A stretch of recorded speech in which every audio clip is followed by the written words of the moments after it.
नमस्कार दोस्तों, आपका स्वागत है हमारे चैनल में जिसमें हम एक्टिंग की बातें डिस्कस करते हैं और सीखने की कोशिश करते हैं।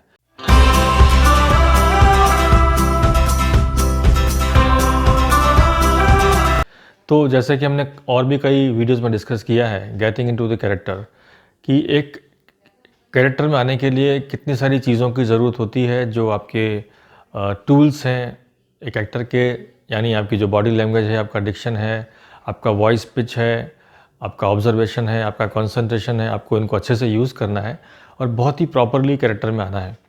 अब कई बार क्या होता है कि वो कैरेक्टर की कुछ पर्टिकुलर रिक्वायरमेंट्स हैं, तो आप उसको कुछ चीज़ें आप घर पे प्रैक्टिस करते रहिए। जैसे कि कोई एक व्यक्ति है जिसका एक पाँव नहीं है, तो अगर आपको इस तरह के कैरेक्टर के लिए प्रिपेयर होना है तो आपको किस तरह की प्रिपरेशन चाहिए, क्योंकि जैसा हमने आप डिस्कस किया कि एक्टिंग एक बेसिकली आप कुछ दूसरा कैरेक्टर पोर्ट्रे करते हैं जो एक्चुअल में आप नहीं हैं। तो वो कैरेक्टर क्या होता है, आप किसी और की पर्सनैलिटी को पोर्ट्रे कर रहे हैं और पर्सनैलिटी के साथ साथ उस पर्सन की जो साइकोलॉजी है वो डिफरेंट होती है, उसकी सोशल स्टेटस अलग होती है, उसकी जो लाइफ की ओवरऑल सिचुएशन है वो पूरी अलग होती है। तो वो आपको जब पोर्ट्रे करना है तो बहुत सारी चीज़ों को स्टडी करना होता है कि जैसे मैंने आपको बताया कि अगर आप एक ऐसा कैरेक्टर परफॉर्म कर रहे हैं जिसके एक पाँव नहीं है, तो आपको कई लोग वो सीधा लेके ऐसा लंगड़ाते हुए चलना शुरू कर देंगे। ये नहीं, सही नहीं है, क्योंकि अभी तक आपने उस कैरेक्टर की साइकोलॉजी को नहीं पकड़ा है। क्योंकि अगर एक आर्मी अफसर है जिसकी वो टांग एक युद्ध के अंदर खोई गई है, तो उसका साइकोलॉजी अलग होगा। वो हमेशा एक प्राउड फील करेगा, उन चीज़ों को याद करेगा प्राउडली कि कैसे जब उससे बात करेंगे तो वो आपको बहुत ही बहादुरी से अपनी कहानी सुनाएगा कि कैसे उसकी टांग खराब हो गई या उसको गोली लगी थी वगैरह वगैरह। उसका मेंटल स्टेटस अलग होगा। लेकिन कोई व्यक्ति है जो पहले अच्छा था लेकिन एक्सीडेंट में उसने अपनी टांग खो दी, उसका साइकोलॉजी अलग होगा। कोई एक व्यक्ति है जो बचपन से पोलियो का शिकार है, तो उसका सोचने का तरीका अलग होगा, उसका चलने का तरीका अलग होगा। प्लस आपको ये भी देखना है कि चलते हुए आपका वेट किस तरह से बैलेंस हो रहा है, कौन से पाँव पे किस तरह से वेट आपको डिस्ट्रीब्यूट हो रहा है, कैसे आपको चलना है। तो गेटिंग इनटू कैरेक्टर एक बहुत ही इम्पॉर्टेंट टॉपिक है जिसको हम बहुत ही लाइटली ले लेते हैं। अब आप कई बार, जैसे मैंने आपको बताया है कि आप चलने की कोशिश करें।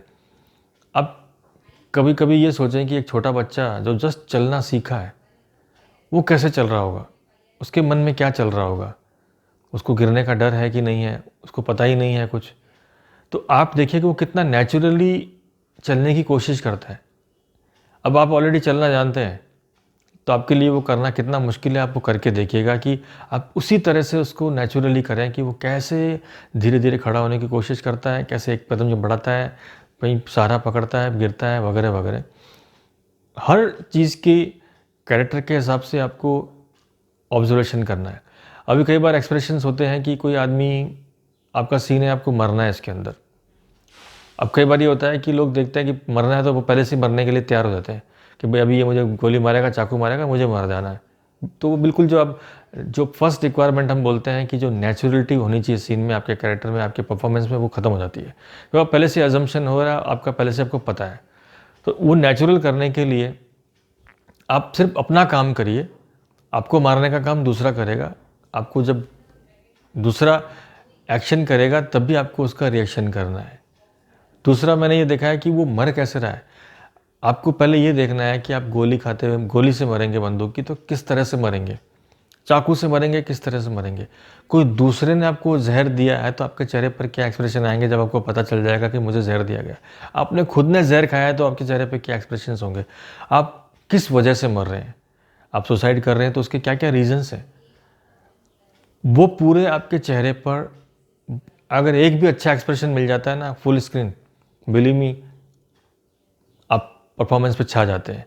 तो ये छोटी छोटी बहुत सारी बातें हैं जिसको आपको बहुत डीपली सोचना चाहिए कभी भी कैरेक्टर में जाने से पहले।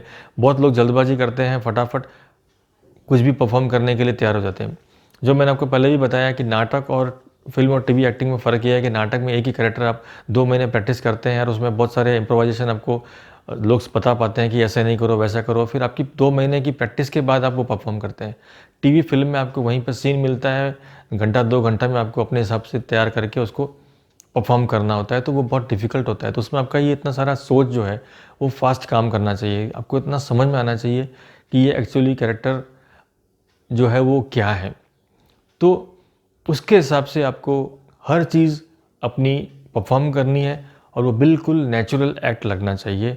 कोई भी चीज़ के लिए आप पहले से तैयार नहीं होइए। जैसे आपको स्क्रिप्ट पता है लेकिन आप सिर्फ़ अपने डायलॉग्स पे कंसंट्रेट करिए, क्योंकि अगर सामने वाला ने कुछ इम्प्रोवाइज़ कर लिया और वो थोड़ा-सा उसने चेंज कर दिया, आप गिर जाएँगे, क्योंकि आपको पता ही नहीं है। आपको तो पता है वो ये बोलेगा तो मुझे ये बोलना है। तो आपको उसके एक्शन के अपना रिएक्शन देना है। पहले से मत मान के चलिए कि मुझे मर जाना है अगले कुछ ही सेकंड में और आपके चेहरे पर हाव-भाव पहले से ही बदलने शुरू हो गए हैं। वो नेचुरली वो चाकू मारा लेकिन आपको नेचुरल लग ही नहीं रहा है कि आपको चाकू लगा है। आप ऐसे रोने की या जो गिरने की, मरने की एक आर्टिफ़िशियल एक्टिंग कर रहे हैं।